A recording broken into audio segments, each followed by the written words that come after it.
안녕하십니까? 오늘은 루터의 신학에서 자유와 사랑에 관한 이야기를 하겠습니다. 특히 자유에 좀 더 초점을 맞추겠습니다.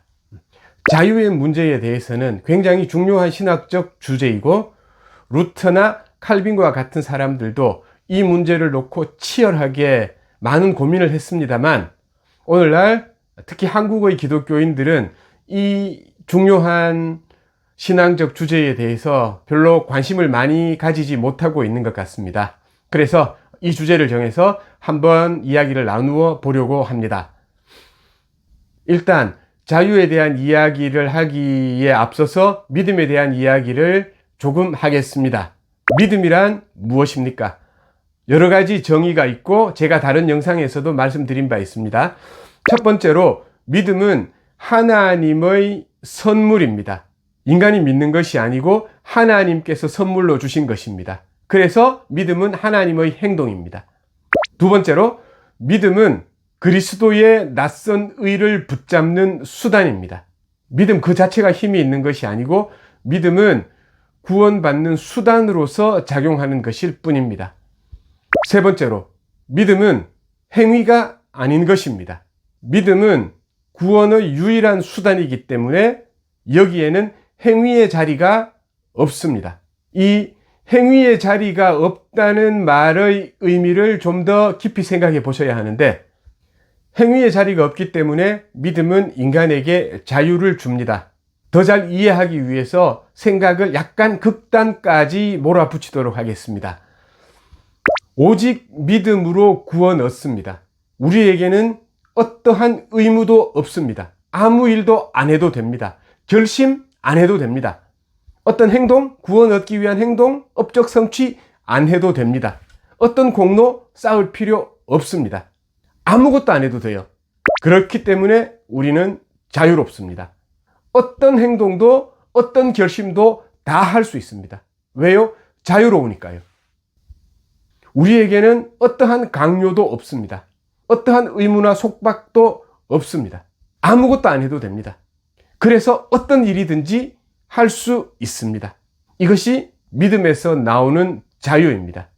우리는 바로 이 자유의 땅에서 믿으면서 신앙생활을 할 수 있는 사람들입니다.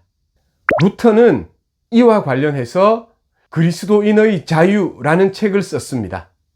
이 책은 자유의지에 대한 내용이 아니고 그야말로 믿음과 자유와 사랑이라고 할 때 일반적으로 우리가 말하는 그런 그리스도인의 신앙 안에서의 자유함에 대해서 이야기하는 책입니다. 이 책 내용을 기본으로 삼아서 세 가지 정도 말씀드리겠습니다. 첫 번째로 속사람의 자유는 영적인 자유입니다. 믿음으로 구원받았기 때문에 여기에는 행위의 자리가 없습니다. 오직 하나님의 은혜만 있습니다. 우리는 하나님의 은혜 아래에서 모든 의무감, 모든 공로로부터 해방되어서 자유롭게 살아갈 수 있는 존재가 되었습니다.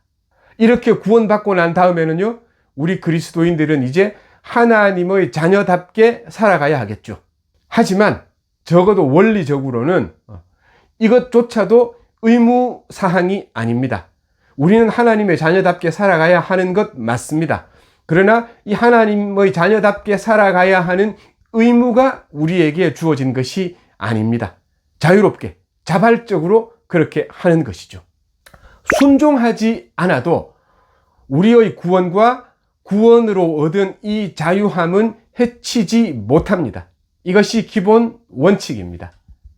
약간은 역설입니다만은 우리의 순종은 바로 여기에서 출발합니다.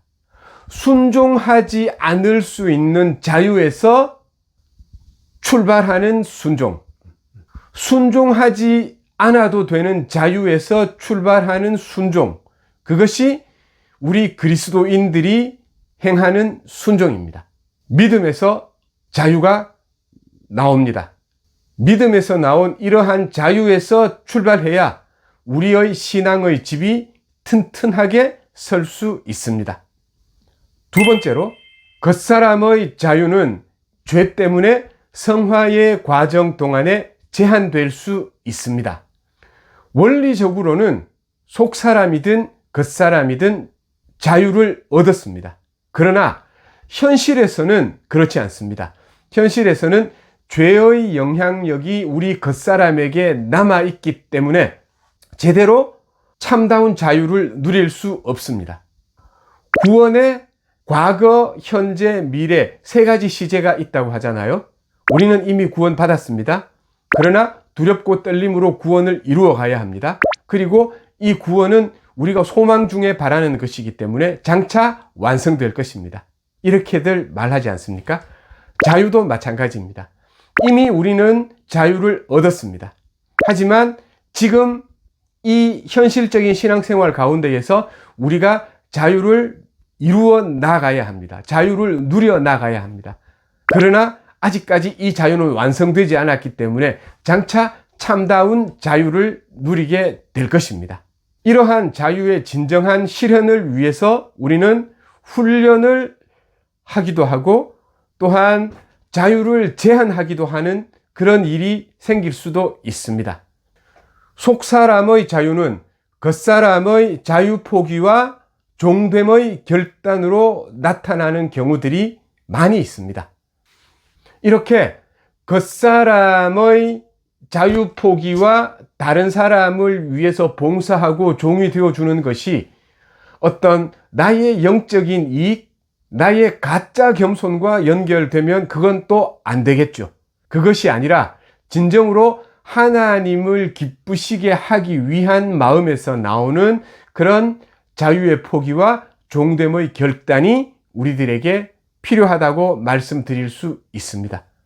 믿음과 자유가 파괴되어 있는 곳에서는 하나님의 은혜가 설 자리가 없습니다.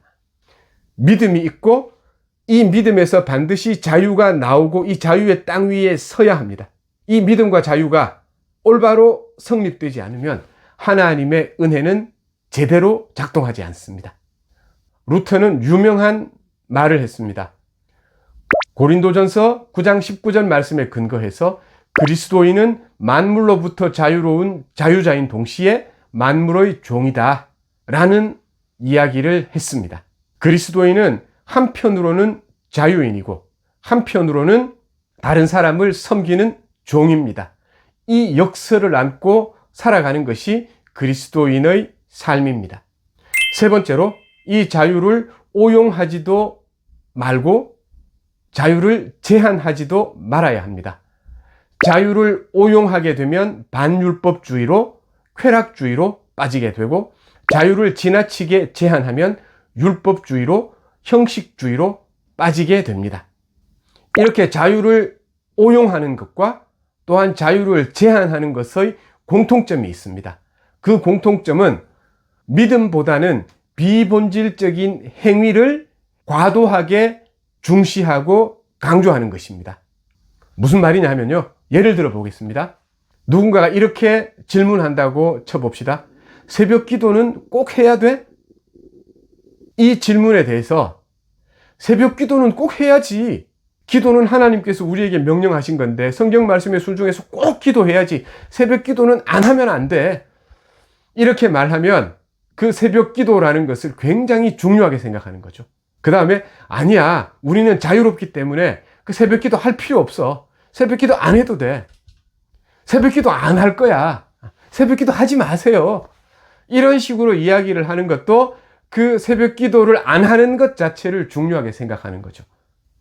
그러니까 이렇게 생각하든 저렇게 생각하든 새벽 기도를 하는 그 행위 자체를 지나치게 중요하게 생각을 하는 것이 한편으로는 반율법주의, 한편으로는 율법주의. 이렇게 두 가지 방향으로 간다는 것입니다. 성경에 나오는 다른 여러 가지 사례들을 들어서 한번 생각을 해보겠습니다. 바울이 율법주의자들의 공격과 비판을 받았습니다. 당신의 제자인 디도는 왜 할례를 받지 않습니까? 바울 선생님이 할례는 신앙에 있어서 중요한 문제가 아니다. 더군다나 디도는 부모님 다 이방인이 아닌가. 이렇게 이야기를 하면서 디도가 할례 받는 것을 강력하게 거부했습니다. 그것이 갈라디아서 2장 3절에 나옵니다.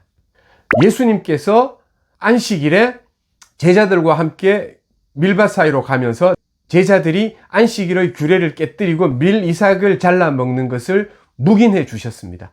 사람들이 왜 안식일 안 지켜요? 예수님에게 질문을 하니까 예수님께서 사람이 안식일을 위하여 있는 것이 아니고 안식일이 사람을 위하여 있다라고 말씀하심으로써 안식일 규례를 깨뜨리는 모습을 보여주셨습니다. 이렇게 율법주의자들, 지나친 형식주의자들에 대해서는 법을 깨뜨리는 용기 내지는 법을 깨뜨리는 파격이 필요할 때가 있습니다. 하지만 반대의 경우도 있겠죠. 바울 선생님이 디모데를 데리고 갔을 때 또 유대인들의 비판을 받았습니다. 디모데는 왜 할례 안 받아요? 바울 선생님께서는 신앙이 연약한 사람들이 이런 문제 때문에 걸림이 될까봐 디모데에게는 할례를 베풀기로 했습니다. 디도에게는 할례를 끝까지 거부했으면서 디모데에게는 할례를 주기로 했어요. 바울이 정반대의 모습을 보인 거죠. 이것은 신앙이 연약한 사람을 위해 교회 전체의 질서를 위해서 자유를 절제하는 모습을 보여준 것입니다. 고린도전서 8장 13절에서도 이와 비슷한 말씀을 하고 있습니다. 시장에서 판 고기는 우상에게 바쳤을 가능성이 많거든요. 그래서 시장에서 판 고기를 먹어도 괜찮으냐, 먹으면 안 되느냐의 논쟁이 벌어졌을 때 바울의 기본 입장은 자유롭다는 겁니다. 자유함을 가지고 어느 쪽이든 선택할 수 있지만 이 문제 때문에 형제를 실족하게 만든다면 내가 자유를 제한하고 영원히 고기를 먹지 않는 쪽을 택하겠다라고 이야기를 했습니다. 왜 자유를 절제하는 거죠? 형제를 사랑하는 마음 때문에, 사랑 때문에 자유를 절제하는 것입니다. 좀 자극적이면서 좀 진부한 주제를 하나 말씀드려 볼까요? 아직까지도 어떤 교회에서는 술과 담배 이런 것들이 심각한 문제가 되기도 합니다. 술, 담배 하면 됩니까? 안 됩니까? 하면 절대 안 된다는 사람들도 그 행위를 중요하게 생각하는 것이고, 해도 괜찮아 하면서 막 하겠다는 사람도 그 행위를 중요하게 생각하는 것입니다. 거기에서부터 자유로워져야 되는 거죠. 하는 것에서부터도 자유로워져야 되고, 절대 하면 안 된다는 것에서부터도 자유로워져야 되는 거죠. 언제 이 문제에 대해서 술, 담배를 하면 안 돼 라는 문제에 대해서 언제 절제를 해야 되며 언제 이 법을 깨뜨려야 되는지에 대해서는 각자 개인의 결단에 달려 있는 것입니다. 여기에는 정답이 없습니다. 정답을 자꾸 찾으려고 하는 것은 오히려 믿음과 자유보다는 행위와 율법과 규범을 더 중요하게 생각하는 마음 때문에 그런 것입니다. 여기까지가 기본적인 내용의 끝이고요. 복습도 하면서 복습을 겸해서 새로운 내용을 하나 더 보충해서 말씀드리겠습니다. 원래 믿음과 자유와 사랑에 대해서 이야기하려고 했는데 자유에 대해서 좀 더 집중하다 보니까 사랑에 대한 이야기를 좀 못해서 이 부분을 보충하려고 합니다. 갈라디아서 5장 13절 말씀을 한번 보십시오. 제가 좋아하는 성경 말씀이기도 합니다. 너희가 자유를 위하여 부르심을 입었으나, 이렇게 시작합니다. 자유를 위해서 우리를 구원하셨다는 거죠. 그러나 그 자유로 육체의 기회를 삼지 말고 오직 사랑으로 서로 종노릇 하라고 말씀합니다. 자유함을 얻었습니다. 그러나 그 자유함으로 육체의 기회를 삼고 마음대로 방종하지 말고 사랑으로 종노릇 하는데 사용하라는 것이 갈라디아서 5장 13절의 말씀입니다. 믿는 자는 자유함을 누립니다. 그리고 이 자유함을 가지고 사랑으로 살아갑니다. 그것이 기독교인의 신앙의 원리입니다. 사랑에 초점을 맞추어서 한두 가지만 말씀을 드리겠습니다. 믿음은 하나님을 향한 것이고 사랑은 땅을 향한 것입니다. 믿음은 하늘에서 작동하는 원리이고 사랑은 이 땅에서 작동하는 원리입니다. 하늘에서 작동하고 있는 원리인 믿음이 이 땅으로 내려오면 사랑으로 작동하게 되는 것입니다. 믿음은 우리에게 자유를 주고 이 자유는 이 땅에서 사랑으로 역사하게 됩니다. 사랑이 역사하는 원리가 자유입니다. 내가 이웃과 형제를 사랑하고 섬기는데 이 사랑이 의무감으로 율법으로 시행이 된다면 그것은 믿음과 무관한 것입니다. 사랑이 작동하는 원리는 언제나 자유함에서 나와야 하는 것입니다. 이런 차원에서 사랑은 믿음이 자기를 표현하는 방식이고 사랑은 형제를 위해서 기꺼이 자유를 포기하는 방식으로 자유를 절제하는 방식으로 표현되는 것입니다. 사랑은 언제나 섬김과 희생으로 나타납니다. 그리고 마지막으로 사랑은 언제나 손해보는 모습으로 나타나는 것입니다. 입으로는 사랑한다고 하는데 내가 하나도 손해를 본 것이 없어요? 그러면 그것은 사랑한 것이 아닙니다. 내가 돈을 손해보건 내가 시간을 손해보건 내가 인간관계를 약간 손해보건 간에 내가 정말로 이웃과 형제를 사랑하는 마음으로 어떤 행동을 했다면 그것은 손해가 동반됩니다. 손해본 일이 여러분 하나도 없습니까? 사랑하지 않은 것입니다. 하나도 손해보지 않았는데 무엇을 얼마나 사랑했다고 말씀할 수 있겠습니까? 그리고 손해보는 것에서 한 걸음 더 나가서 내가 본 손해가 진정으로 저 형제에게 저 이웃에게 영적인 유익이 되었느냐의 문제까지도 보아야 합니다. 내가 손해봤으니까 나는 정말 잘했어로 끝나는 것이 아니에요. 내가 본 손해가 저 형제 저 이웃에게 영적으로 유익이 되고 영적으로 성장한 것을 보고 기뻐하는 것, 그것이 진정 자유함에서 나오는 사랑인 것입니다. 예수님의 십자가가, 예수님의 십자가의 희생이, 예수님의 십자가의 손해가 우리에게 진정한 엄청난 영적인 유익이 된 것이 아니겠습니까?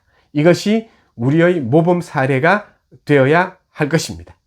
복습을 한다고 했는데 복습 겸 오히려 좀 더 새로운 내용을 이야기하게 되었습니다. 오늘은 여기까지 하고요. 다음에는 루터의 신학에 대한 다른 주제로 여러분들을 찾아뵙겠습니다. 여기까지 들어주셔서 감사합니다.